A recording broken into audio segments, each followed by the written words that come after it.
सर्वकल्याणकारकं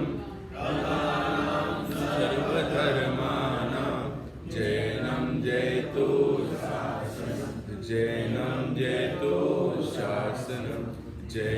जयतु शासनं। नमः श्रीवर्धमानाय निर्धूतकलिलात्मने सालोकानां त्रिलोकानां यद्विद्यादर्पणाय।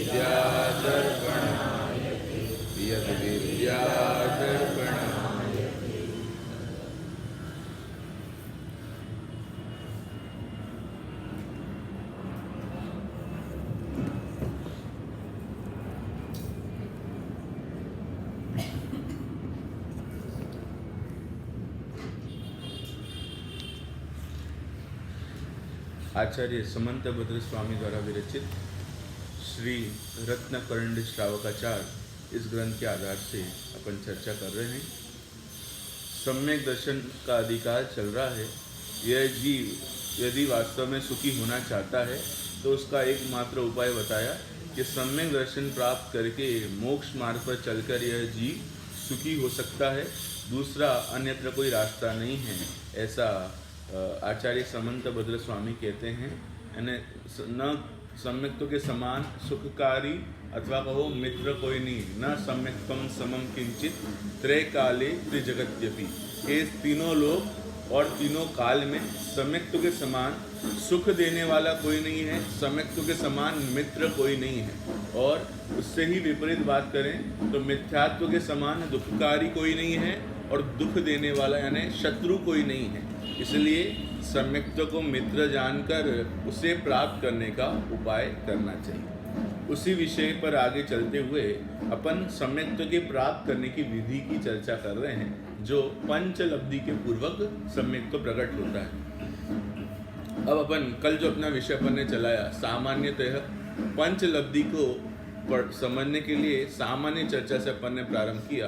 कल 2-3 बिंदु के आधार से चर्चा की अपन ने। सबसे पहले तो लब्धि यानी प्राप्त करना। तो किसे प्राप्त करना? आज तक जो प्राप्त हो गया है उसे प्राप्त करना। आज तक क्या प्राप्त हुआ? शरीर, संसार, भोग, धन, संपत्ति, ये प्राप्त हुई। तो उसे प्राप्त करना है क्या कि नहीं? उसकी प्राप्ति की बात नहीं है यहाँ पर। तो आज तक जो नहीं प्राप्त हुआ, ऐसे हमारे आत्मा का सच्चा स्वरूप, सच्चा स्वभाव, ऐसे सम्यक दर्शन की प्राप्ति का उपाय यहाँ पर बता रहे हैं। तो वास्तव में किसे प्राप्त करना है? कि सम्यक दर्शन को प्राप्त करना है। ठीक है। उसके बाद अपन ने बहुत सारी चर्चाएं देखी। उसमें ये भी देखा कि कर्म है और जीव है, दोनों कैसे हैं कि दोनों भिन्न भिन्न द्रव्य हैं। जीव द्रव्य भिन्न है और कर्म पुद्गल द्रव्य है। दोनों भिन्न हैं, दोनों न्यारे हैं, दोनों के कार्य भी न्यारे न्यारे हैं। जीव का परिणमन स्वतंत्र है और कर्मों का परिणमन स्वतंत्र है। जीव कर्म का परिणमन नहीं करता और कर्म जीव का परिणमन नहीं करता। भले ही अपने को लगता है कि ये जीव मुझे बहुत फंसाया है, इस जीव ने है ना बहुत रुलाया है मुझे, है ना। पूजन की जयमाला की पंक्ति में पढ़ते हैं ना, कर्म फेरत हैं, वो शायद आदिनाथ भगवान की जयमाला में आता है ना। एक कर्म के कारण मैं बहुत दुखी हूँ, चारों गतियों में भ्रमण कर रहा हूँ, है ना। बहुत सारी चर्चा ऐसी जगह जगह पर आपको सुनने और पढ़ने में मिलती है। माने कर्म ने मुझे चारों गति में घुमाया, ऐसा भी कदाचित आपको पढ़ने सुनने में मिलेगा। पर वास्तव में वो सब निमित्ताधीन कथन है। वास्तव में देखे तो कर्म मुझे वास्तव में तो घुमा सकता नहीं है। क्यों? कर्म अलग द्रव्य है और मैं एक अलग द्रव्य हूँ। प्रत्येक द्रव्य का परिणमन स्वतंत्र है। कोई द्रव्य किसी का कुछ कर नहीं सकता, बिगाड़ नहीं सकता, सुधार नहीं सकता, है ना। अनादि निधन द्रव्य सब कैसे हैं? अनादि निधन तत्व सब अपने अपने में है ना। कोई किसी का कुछ करने में समर्थ नहीं है। ठीक है। ये सारी चर्चा अपन ने की। उसके बाद जीव और कर्म में अनादि सिद्ध संबंध है, यानी जब से ये अनादि से जीव है तब से ही क्या है? कर्म है। कर्म से बंधा हुआ है ये जीव। जब से ये संसार में घूम रहा है ना अनादिकाल से, तब से क्या है? ये कर्मों से बंधा हुआ है। आज तक ये कर्म से बंधा ही हुआ है। इस कर्म से छूटने का इसने आज तक सच्चा पुरुषार्थ कहो, सच्चा उपाय इसने आज तक नहीं किया। ठीक है ना। तो जीव से ये बंधा हुआ है अनादिकाल से। अब अनादिकाल से बंधा हुआ था तो कैसा था? शुद्ध था या अशुद्ध था?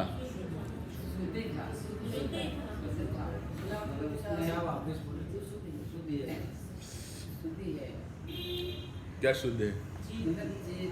उसका स्वभाव तो शुद्ध है ना। स्वभाव शुद्ध है, पर अनादिकाल से परिभ्रमण तो चल रहा है ना उसका चारों गतियों में।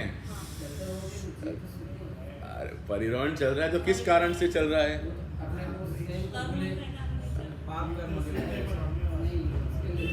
बोलो बोलो बोलो, जल्दी बोलो।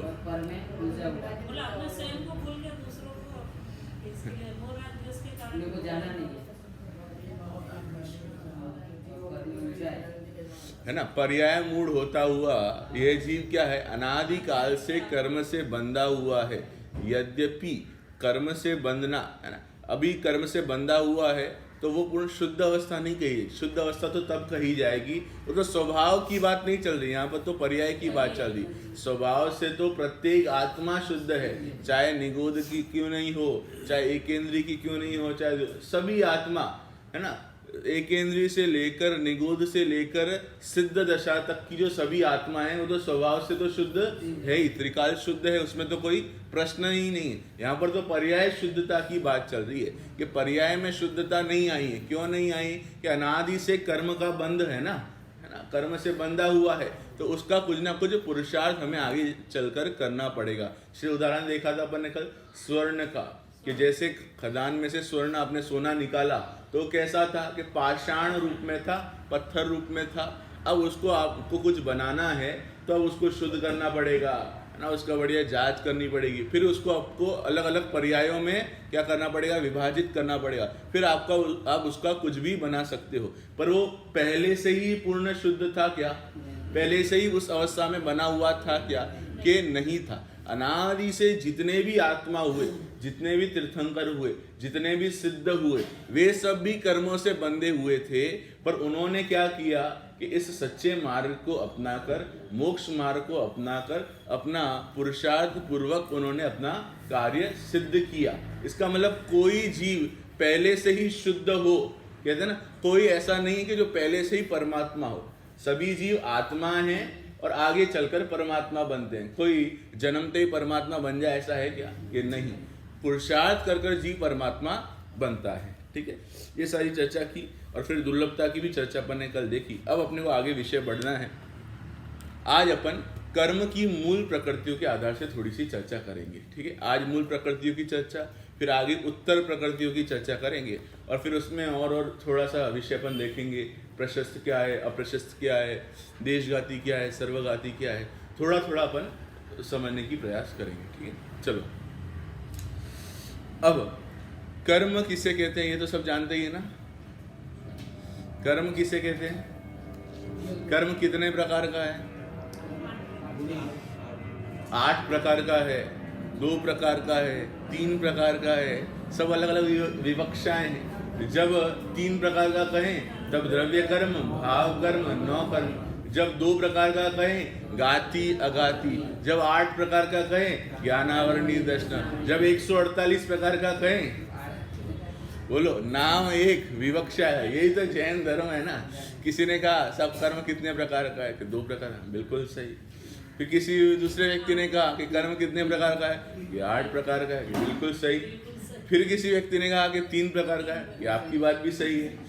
फिर किसी व्यक्ति ने कहा कि 148 प्रकार का है। कि आपकी बात भी सही है। बोलो, कोई दूसरा व्यक्ति आ जाए बाहर का और वो कहे क्या है व्यक्ति हो यार आप, इसकी भी बात सही, इसकी भी बात सही, इसकी बात भी सही। यही तो जैन धर्म कहता है ना। विवक्षा समझो तो सब सही नजर आता है और झगड़ा लेकर बैठ जाओ कि नहीं नहीं 2 ही वे कर्म, और कोई कर्म नहीं हो सकते, है ना। विवक्षा, हाँ भाई 2 कर्म है ना। गाति और अगाति की भेद की अपेक्षा से 2 भेद पढ़ते हैं। द्रव्य कर्म, भाव कर्म, 9 कर्म की अपेक्षा से 3 भेद पढ़ते हैं। ज्ञानावरणादि की अपेक्षा से 8 भेद पढ़ते हैं और उनकी और उत्तर प्रकृतियों की अपेक्षा से 148 ऐसा स्वरूप है। ठीक है, तो मुख्यतया 3 कर्म ऐसे अपन देखते हैं। फिर आगे चल के 2 की भी चर्चा करेंगे। द्रव्य कर्म, भाव कर्म। ठीक है, द्रव्य कर्म किसका नाम? द्रव्य कर्म का नाम शरीर, बराबर।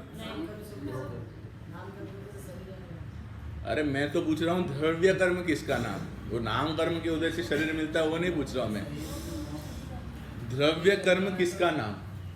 अरे भैया पंचलब्धि अपन पढ़ने वाले, बेसिक तो थोड़ा बहुत आपको ख्याल में आना चाहिए ना, बोलो। नहीं ख्याल में किसी को? जो अपन रोज करते काम, उससे जो कर्म बनते हैं वो द्रव्य कर्म, बिल्कुल। जो विचारों में अपन अशुद्धता है उससे भाव, बोलो बोलो, बोलने सब फेल हो गए। बोलो। स्वाध्यायी समाज हो आप सब, इतने वर्षों से आप स्वाध्याय कर रहे हो और द्रव्य कर्म किसे कहते नहीं बता पा रहे हो। बोलो बोलो बोलो, द्रव्य कर्म किसे कहते हैं? अरे ज्ञानावरणादि 8 कर्मों का नाम है द्रव्य कर्म। उनके निमित्त से जब यह जीव भाव करता है, मोह राग द्वेष हास्य रति अरति, जो भी भाव करता है वो सब है भाव कर्म, ठीक है। और उन भाव कर्म के निमित्त से जो संयोग प्राप्त होते हैं, जो कर्मों के उदय के अनुसार जो सामग्रियां प्राप्त होती हैं, जो संयोग प्राप्त होते हैं, वो सब है 9 कर्म। संयोग मतलब जो भी परद्रव्य आपको प्राप्त हुए, घर गाड़ी बंगला मकान पुत्र मित्र, सब कुछ क्या है? सब कुछ 9 कर्म है ना, ठीक है। 3 चीज हो गई, द्रव्य कर्म, भाव कर्म और 9 कर्म। द्रव्य कर्म ज्ञानावरणादि जो 8 कर्म है ना, ज्ञानावरणी दशनावरणी अंतरा मोनी आयु नाम गोत्र वेदनी, ये सब क्या है? ये सब द्रव्य कर्म है। जब ये द्रव्य कर्म बनता है, उसके निमित्त से जीव जो भाव करता है वो क्या है? भाव कर्म, ठीक है। और भाव कर्म के अनुसार क्या होता है? नाम, है ना, क्या होता है?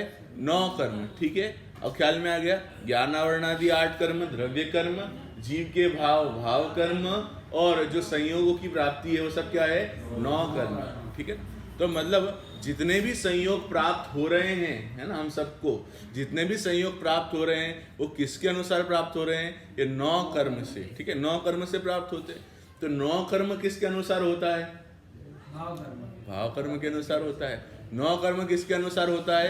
कि भाव कर्म के अनुसार होता है। और भाव कर्म किसके अनुसार होता है? ये द्रव्य कर्म के अनुसार होता है। ये एक चक्र जैसा है। यदि भाव संभालेंगे तो सारा खेल सारा किसका है? भावों का है। अपन सुनते भी है ना, पढ़ते भी है, परिणामों का खेल है, भावों का खेल है। जीव जैसे परिणाम करता है वैसा कर्मों का बंध होता है।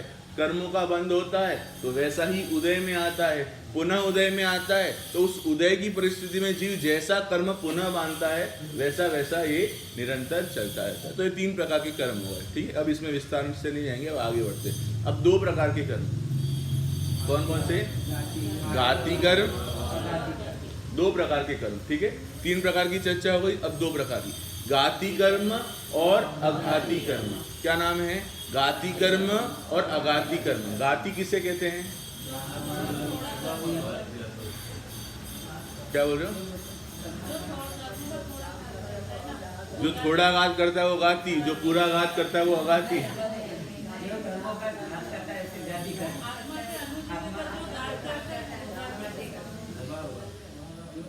बोलो बोलो बोलो। जो आत्मा घात करता है वो घाती, और जो सोच समझ के बोलो भाई।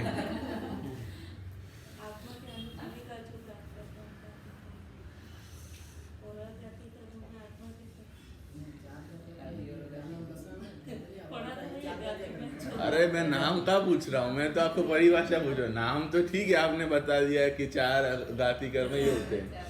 मैं तो ये पूछ रहा हूँ, वो तो आगे की पढ़ाई है, पहले ये पढ़ाई तो करें। ये घाती कर्म किसे कहते हैं?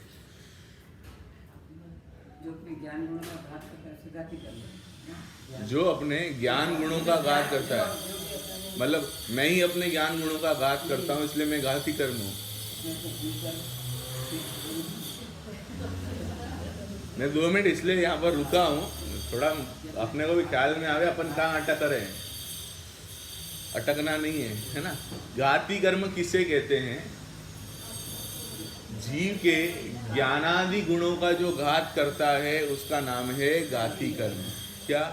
जीव के ज्ञानादि गुणों का जो घात करता है उसे कहते हैं घाती कर्म। ज्ञानादि गुण, ज्ञान दर्शन आदि जो जीव के गुण है, माने जीव का जो स्वभाव है, ख्याल में जीव का स्वभाव है ना, जानना देखना आदि जो जीव का स्वभाव है, उस स्वभाव का घात करता जो है वो क्या है? घाती कर्म। ठीक है।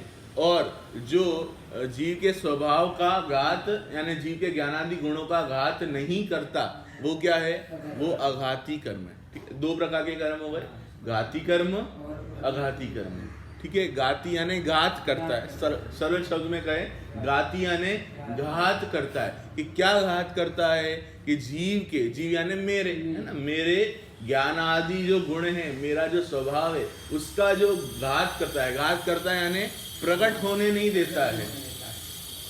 अभी जैसे भी अपन आगे चर्चा करेंगे, ज्ञानावर्णी गुण है तो ज्ञानावर्णी गुण क्या नहीं करने देता है? कि मेरा जो ज्ञान स्वभाव है, ज्ञान है, उसको प्रकट करने में क्या करता है? आवरण करता है, बाधा उत्पन्न करता है ना, कुछ ना कुछ निमित्त बन जाता है, उसे कहते हैं ज्ञानावर्णी गुण। ठीक है ना। इसका मतलब घाती यानी जो घात करता है। क्या घात करता है? कि मेरा जो वास्तविक गुण है उसको प्रकट करने में जो घात करता है वो है घाती कर्म। और जो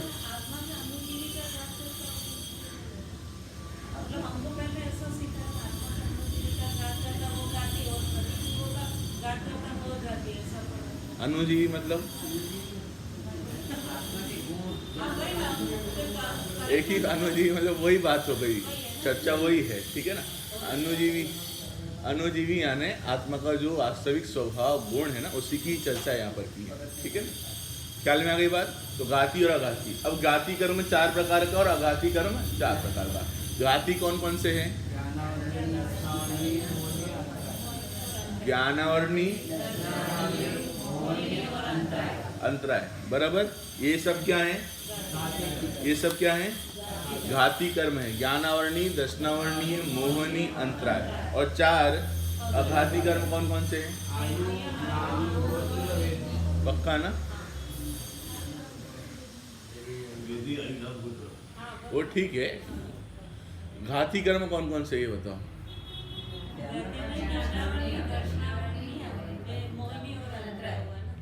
मोहनी और अंतराय। पक्का?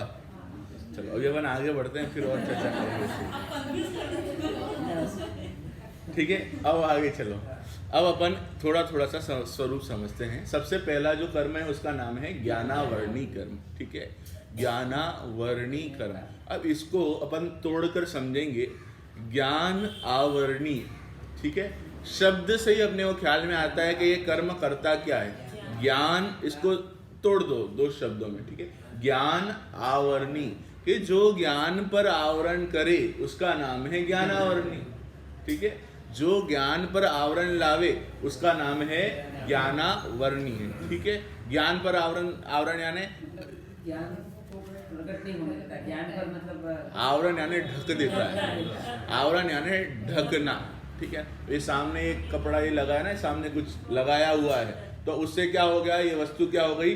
ढक गई। तो लोग रास्ते से जा रहे हैं, उनके ज्ञान में इस चीज का, वस्तु का क्या हो गया? ढकना हो गया, आवरण आ गया। अब ये रास्ते से जाते हुए लोग क्या इसके पीछे है वो नहीं देख पा रहे हैं। वैसे ही हमारे ज्ञान पर जो आवरण आता है वो किसके निमित्त से आता है? ज्ञानावर्णी कर्म के निमित्त से आता है। ठीक है। देखो थोड़ा सा पढ़ता हूँ संक्षिप्त में। ज्ञानावरण का अर्थ है ज्ञान पर आवरण।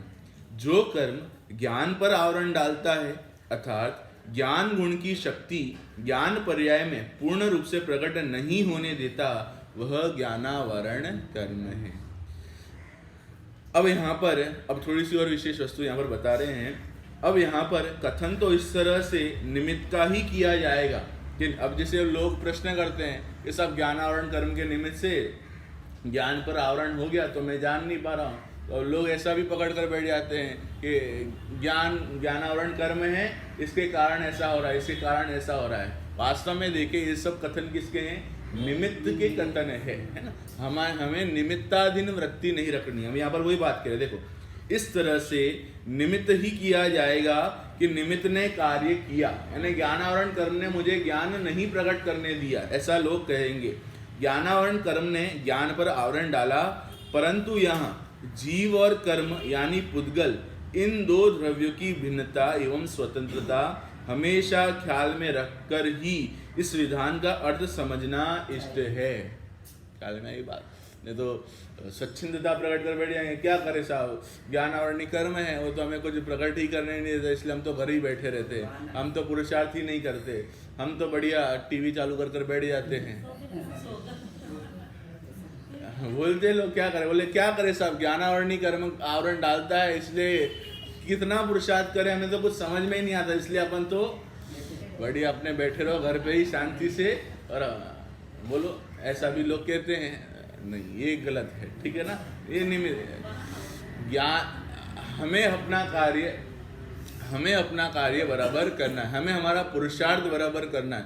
ज्ञान गुण अपना काम करेगा, ठीक है, कर्म अपना काम करेंगे और मैं अपना काम करूंगा, ठीक है। मैं अपने काम से पीछे नहीं हट सकता हूँ, और मैं अपने काम से पीछे हट जाऊंगा ना तो कर्म बराबर आगे आएगा अपना काम करने के लिए, और मैं बड़ा डटा रहूंगा ना तो कर्म पीछे भाग जाएगा।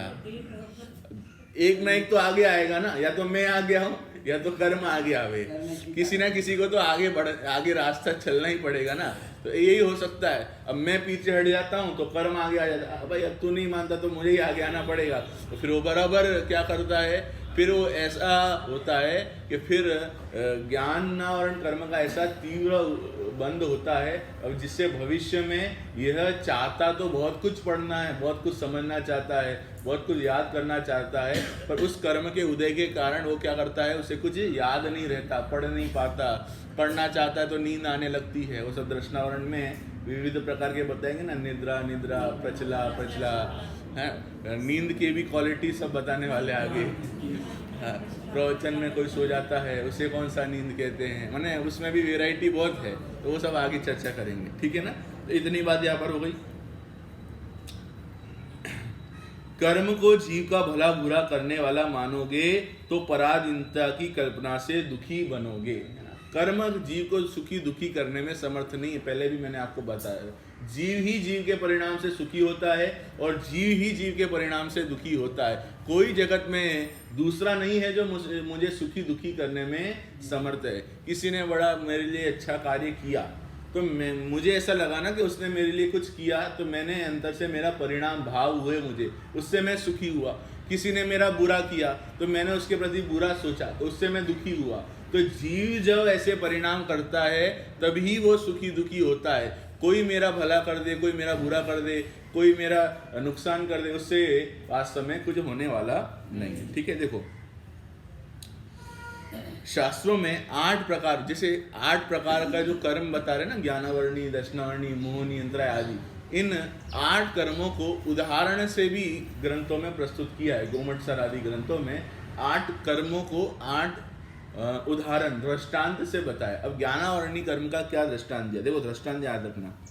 जिस तरह देवता की मूर्ति का मुख वस्त्र से ढका हुआ, तो वस्त्र के कारण हमें मूर्ति का विशेष ज्ञान नहीं हो सकता, उसी तरह ज्ञानावरण कर्म ज्ञान पर आवरण डालता है। बहुत सरल उदाहरण दिया कि जिस तरह किसी देव की मूर्ति है, मानो कोई भी देवता है, उन देवता की मूर्ति है, उस मूर्ति के ऊपर क्या कर दिया, आगे वस्त्र से उसे ढक दिया। अब उस वस्त्र से उस मूर्ति को, देवता की मूर्ति को ढक दिया, तो उनके पीछे क्या है उसको जानने में क्या हम समर्थ नहीं हो सकते हैं, क्योंकि वो हमारे ज्ञान में आवरण बन रहा है। वो वस्त्र जो है ना, वो क्या है, वो हमारे ज्ञान में आवरण बन रहा है। वैसे ही यह ज्ञानावरण कर्म ज्ञान पर आवरण डालता है, ठीक है। तो पहली बात ख्याल में हो गई, ज्ञान पर आवरण डालना वो है ज्ञानावरणी कर्म, ठीक है, बात ख्याल में आ गई। अब ज्ञानावरणी कर्म कितने प्रकार का है, 5 या 8? ज्ञानावरणी 5 प्रकार का है ना, वो सब आपको ख्याल में, तो वो अपन अभी चर्चा नहीं करेंगे, उत्तर प्रकृति में उसकी चर्चा करेंगे। अब आगे फटाफट दर्शनावरण कर्म, ठीक है, 2 मिनट में और चर्चा करेंगे। दर्शनावरण कर्म किसे कहते हैं?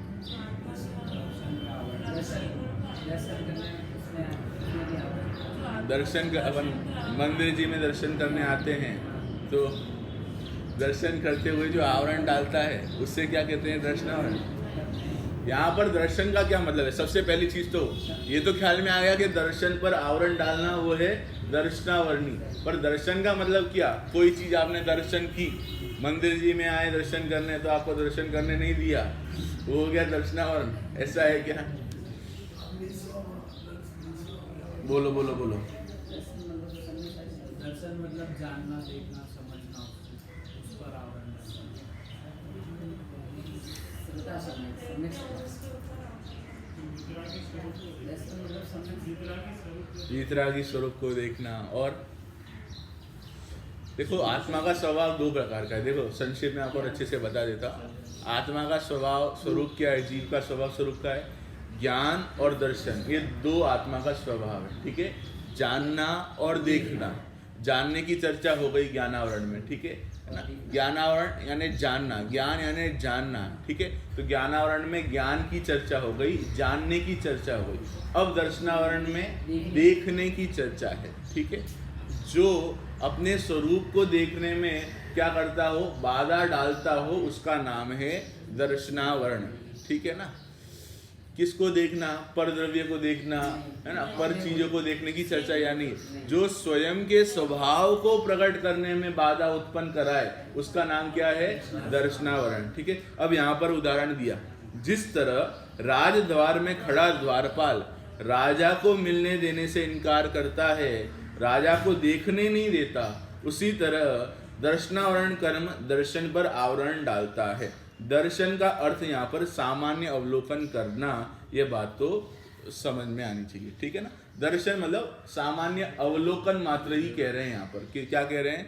अवलोकन यानी देखना मात्र को दर्शन कह रहे हैं, उसमें और विस्तार में नहीं जा रहे हैं, ठीक है। फिर वो दर्शन भी, उसके भी और भेद पड़ते हैं, ठीक है ना। तो अब यहाँ पर ये कह रहे हैं कि सामान्य अवलोकन मात्र दर्शन, और उसमें जो आवरण आ जाए उसका नाम क्या है?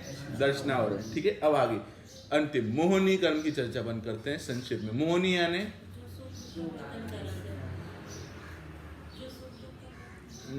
यानी मोह कराता है ना। पर द्रव्य को देखकर मोह, राग, द्वेष के जो निरंतर परिणाम होते हैं वो किसके कारण होते हैं? मोहनी कारण। मोहनी से ही ये जीव असावधान रहता है। मोहनी है जो सब आटो, ऐसे कहते हैं ना, आटो कर्म को कराने वाला कौन है? एकमात्र ये मोहनी कर्म है। जिस तरह, उदाहरण देखो, जिस तरह मद्य या अन्य मादक पदार्थों का सेवन करने से जीव बेभान होता है, उसकी मति मोहित होती है, उस तरह मोहनी कर्म आत्मा को मोहित करता है, ठीक है ना। वो छड़ाला में भी ना, मोह महामद पियो अनादि भूला को भरमतवादी, कि इस जीव ने अनादि से मोह रूपी मदिरा पी है, जिससे यह इसे विवेकी होने पर भी यह इसे विवेक नहीं है कि क्या सही है, क्या गलत है, क्या सच्चा है, क्या झूठा है ना। मोह के वश होकर ये अपने स्वरूप को भूलता है, उसका नाम है मोहनी कर्म। मोहनी कर्म के भी और बहुत भेद है, उससे अपन उत्तर प्रकृति में देखेंगे। जो पर रुपयों को देख के राग द्वेष उत्पन्न कराए, मोह करता है, ठीक है ना। मोह करता है, ये मेरा है, मैं इनका हूँ, है ना, मेरा पना, अहम बुद्धि, कर्तृत्व, भुक्ति, भोक्तृत्व, चारों प्रकार की बुद्धि वहाँ आ जाती है। एकत्व, ममत्व, कर्तृत्व और भोक्तृत्व, है ना। ये मैं हूँ, ये मेरे हैं, मैं इनका करता हूँ, मैं इनका भोगता हूँ, बस इसी में ही तो रात दिन चला जाता है ना। ये मैं हूँ, ठीक है, ये मैं नहीं हूँ, तो दूसरा ये मेरे हैं, ये भी हो गया, मैं इनका करता हूँ, सारा इसी पे तो सारा खेल चल रहा है ना। और मैं इनका भोगता हूँ कि मैं इनको भोगने वाला हूँ, बस यही दिनों रात अपना चलता रहता है। इन चारों बुद्धि में ही अपना जीवन वास्तव में चला जाता है। चार प्रकार की बुद्धि कही ना, एकत्व, ममत्व, कर्तृत्व और भोक्तृत्व। एकत्व नहीं करता तो ममत्व करता है, ममत्व नहीं करता तो एकत्व करता है, चारों ही करता है वास्तव में। देखिए, ये मोबाइल मेरा है, बोलो, ये परिवार वाले मेरे हैं, मैं इनका हूँ, है ना, मैं परिवार वालों का हूँ, ये मेरा है, ये मैंने किया। साहब, ये घर किसने बनाया? आई एम दी ओनर मैंने बनाया, बोलो। ये घर को बनाने वाला कौन हूँ कि मैं बनाने वाला हूँ, चाहे इसका भोगने वाला कौन हूँ, सब मैं भोगूंगा, इसको क्या समझते हो। मतलब सारा जीवन ही इन 4 बुद्धियों पर अपना चला जाता है और इसमें समाप्त हो जाता है, और निज बुद्धि पर कभी हमारा लक्ष्य ही नहीं जाता कि वास्तव में आत्म बुद्धि की दृष्टि अपनी नहीं जाती, उसके कारण से ये जीव संसार परिभ्रमण करता है। ठीक है, तो ये इतनी चर्चा अपन ने की। शेष उत्तर प्रकृतियों की चर्चा आगे करेंगे, और बाकी के जो कर्म है, अंतराय कर्म, उसके बाद कौन से आयु नाम गोत्र और वेदनी, इन सारी कर्मों की चर्चा अपन करेंगे। बहुत संक्षिप्त में है, इसकी चर्चा आगे करेंगे। ओम नमः शिवाय।